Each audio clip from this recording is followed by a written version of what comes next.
Washington, the House committee investigating the January 6 assault on the Capitol sharpened its focus Tuesday on former President Donald Trump's scheme to send slates of false electors to Congress in an attempt to overturn his election loss.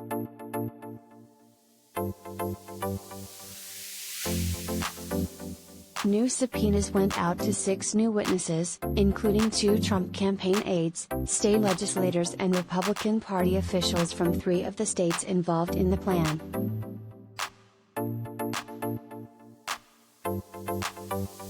The Select Committee is seeking information about efforts to send false slates of electors to Washington and change the outcome of the 2020 election, Committee Chair Benny Thompson, a Mississippi Democrat, said in a statement. The Select Committee has heard from more than 550 witnesses, and we expect these 6 individuals to cooperate as well.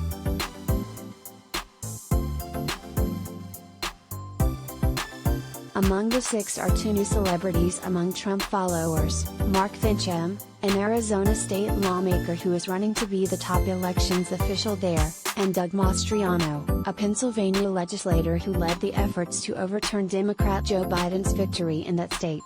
Both reportedly also attended the January 6 rally that turned into a deadly riot in the attempt to keep Trump in power.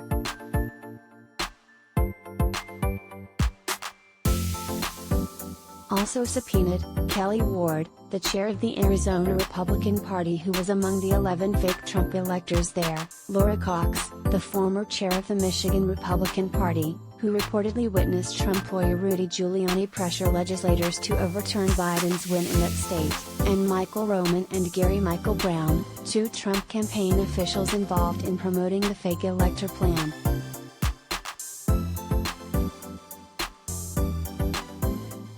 All 6 have been ordered to turn over relevant documents and then sit for depositions next month.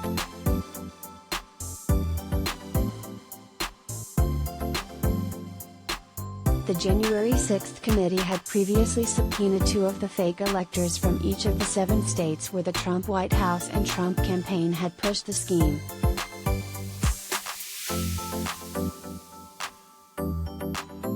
A total of 84 Republicans signed paperwork claiming to be Trump electors, as opposed to the Biden electors chosen by the voters in their states, although 25 of them, 20 from Pennsylvania and 5 from New Mexico, made clear in their attestations that they would only be duly elected and qualified electors if the election results in their states were reversed by a court order or other legal proceeding.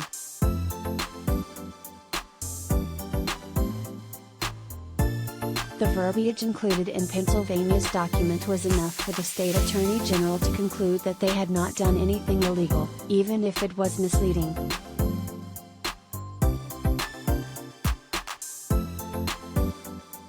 The remaining 59 GOP officials from Arizona, Georgia, Michigan, Nevada, and Wisconsin, however, included no such qualifiers in their paperwork, and instead claimed to be their state's legal electors.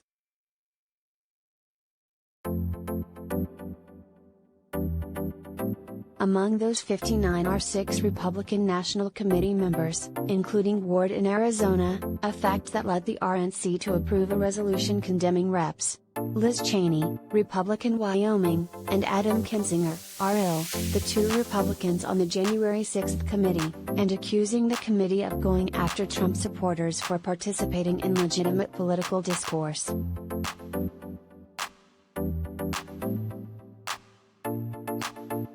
Trump himself has been unrepentant about his actions to effectively overthrow the republic and retain power despite losing his election by 7 million votes nationally and 306 to 232 in the Electoral College.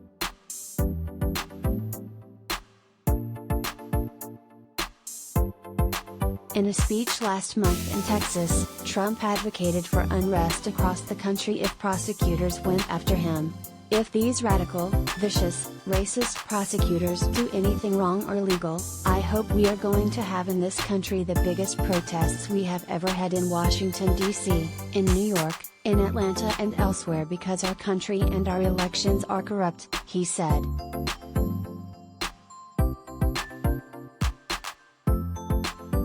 A few minutes later, he said that the over 700 of his supporters who have so far been arrested for storming the Capitol, a number of whom assaulted police officers in the process, have not been treated fairly, and offered pardons to them should he regain the White House.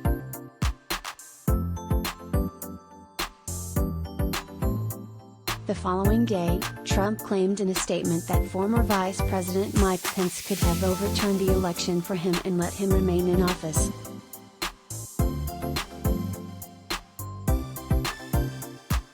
Trump and his aides had assigned Pence the key role in the scheme to nullify the results of the presidential election after the Electoral College formally voted on December 14, 2020, sealing Biden's victory. Trump's White House and campaign aides pressured Republicans in several states Biden won to send up slates of Trump electors anyway.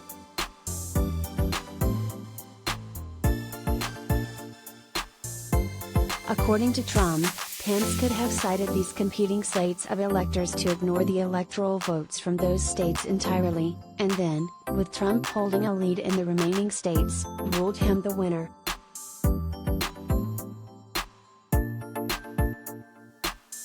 But Pence made sure to sabotage that plan by crafting language that allowed him to ignore Trump's fake slates of electors from the outset.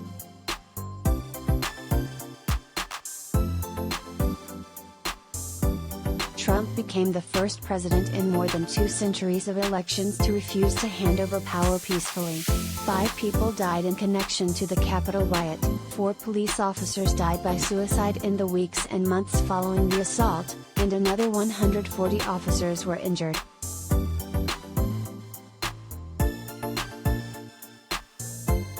Despite this, Trump remains the dominant figure in the Republican Party and is openly speaking about running for the presidency again in 2024.